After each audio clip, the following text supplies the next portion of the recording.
वाणिज्य कर विभाग के मुख्यालय के निर्देश पर फारबिसगंज के मेसर्स पवन सू का मामला अब आधिकारिक रूप से जांच पूरी हो गई है और उसके विरुद्ध जो टैक्स चोरी का मामला है, साथ ही साथ पेनल्टी का मामला है, उसके लिए कागजी प्रक्रिया शुरू हो गई है। इस संदर्भ में आगे चलिए, आगे देखते हैं एक रिपोर्ट।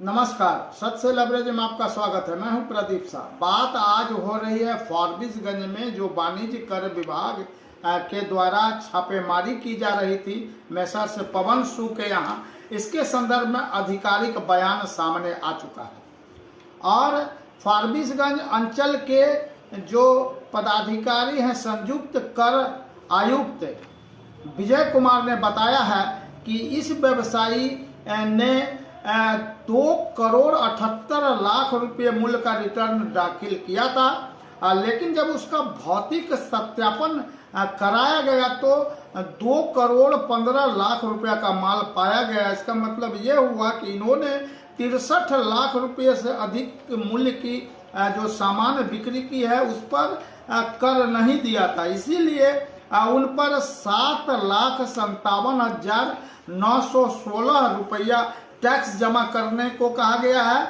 और 15 मार्च की तिथि दी गई है। इस तिथि में अगर वो जमा कर देते हैं तो 1,13,686 रुपया यानी 15% उनको पेनाल्टी भी भरना होगा। पेनाल्टी की अलग अलग स्लैब उन्होंने बताई, कहा कि 15% अगर समय पर, बाद में 25% और अंततः ये प्रक्रिया के तहत 100% तक जुर्माने का प्रावधान है। फिलवक्त इस संदर्भ में उन्होंने कहा कि जो भी व्यवसायी 95% से अधिक का भुगतान आईटीसी के माध्यम से करते हैं वो विभाग के निशाने पर है। उन्होंने ये भी कहा कि मार्च क्लोनिंग में जो विभाग ने टारगेट दे रखा है उसको वो अचीव करेंगे, प्राप्त करेंगे। इसके लिए उन्होंने व्यवसायी से अपील भी की है। तो सत्य से लवरेज ने से आज बातचीत हुई है फारबिसगंज के जो संयुक्त कर आयुक्त विजय कुमार की। आइए चलिए सुनाते हैं कि उन्होंने क्या कहा।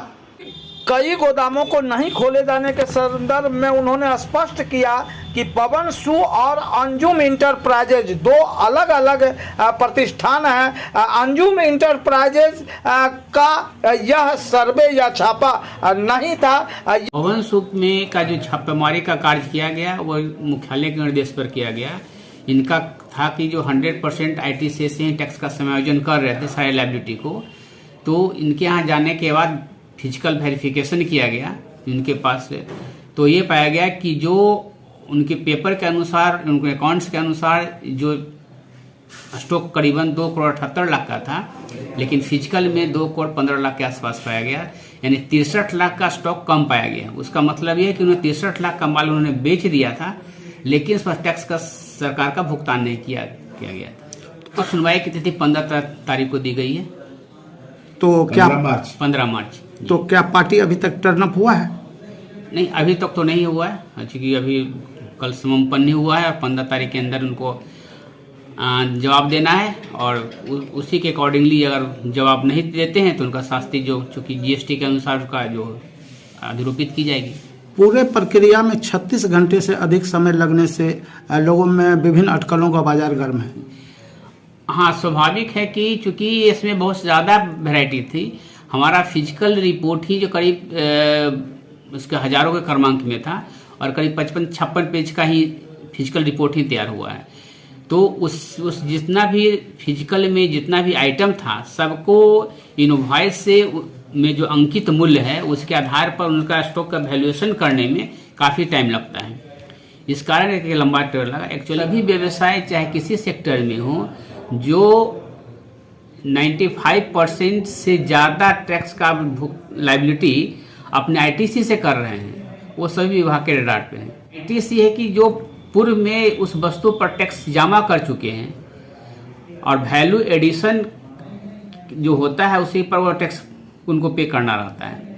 लेकिन इसका जो है कि पूर्व की जो आईटीसी टैक्स दे चुके हैं उसे समायोजन कर रहे हैं। जैसे कि मान लीजिए कोई व्यक्ति जो है कि 100 रुपया का सामान खरीदा जिस पर रेट ऑफ टैक्स 5 रुपया है और उसने लाके अपना प्रॉफिट वगैरह लेके उसको 102 रुपया में बेचा, तो 102 रुपया पर 5% की दर से उसको 5 रुपया 10 पैसा टैक्स बनेगा और 5 रुपया आईटीसी है जो उसने पहले टैक्स जमा कर चुका है, यानी 10 पैसा उनकी लायबिलिटी बनती है, तो उसका वो भुगतान उनको करना चाहिए। तो इस ढंग से जो टोटल अपने टैक्स लायबिलिटी का जो भुगतान है वो आईटीसी से 100% कर रहे हैं या 95% से ऊपर है, वो विभाग के रडार पे है। विभाग के द्वारा जो निर्धारित टारगेट दिया गया है और उससे पूरी उम्मीद है कि हम उस टारगेट को अचीव करेंगे। और भी व्यवसायी हैं अपने अकाउंट को दुरुस्त करके जो एक्चुअल अकाउंट है उसके आधार पर टैक्स का भुगतान करें, और जो व्यवसायी 100% या 95% ऊपर आईटीसी से ही समायोजन कर रहे हैं टैक्स का, वो निश्चित रूप से अपने अकाउंट को अच्छी तरह से देखें और टैक्स का भुगतान विधिवत करें। फारबिसगंज अंचल का इस मंथ का जो SGST कैश का जो टारगेट है वो 2,63,00,000 है। SGST कैश में नहीं, और आईटीसी का नहीं, सिर्फ कैश।